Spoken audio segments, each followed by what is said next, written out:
Hello, I'm Daniel, and welcome to the Emunah Project. We here in the Emunah Project are continuing our series of videos with respect to information and education, and we're discussing the festival of Sukkot, of Sukkos. Literally means huts, booths, tabernacles, many words for them. There's these temporary dwellings, and spend a little bit of time, very briefly, talking about what a sukkah is. A sukkah is literally a hut.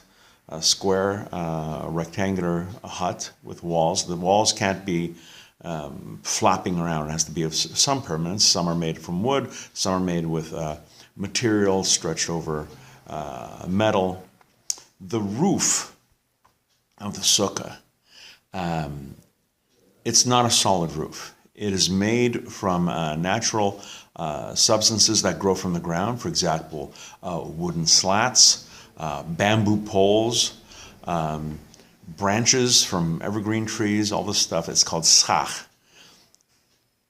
You have to be exposed to the elements. You have to be able to look up and see the sky and see the stars. And it's not a complete covering. If it rains, you're going to get wet. The obligation is that these Sukkot, these sukkahs, these temporary dwellings, they become your temporary home for the week. You eat your meals there.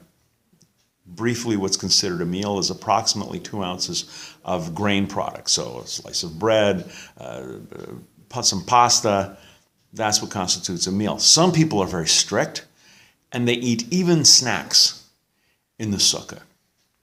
Some people even sleep in the sukkah, weather permitting. A note about weather permitting. We can't be out of control of this. If it's pouring, like I said, Sukkos is Zman Simchasenu, time of our happiness, a time of our rejoicing. No one's going to be rejoicing if you're sitting in a sukkah and it's coming down, raining cats and dogs, and you gotta make sense. But a lot of people, if it is raining, they leave the sukkah and eat inside with a sense of regret. This is what happened to me this year. I was at a house of a very dear friend of mine, a rabbi, and he's Breslov.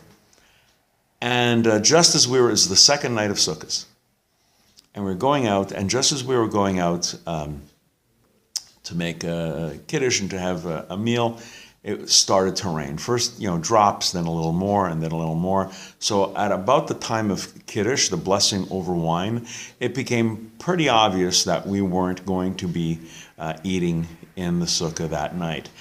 And my friend he was so disappointed.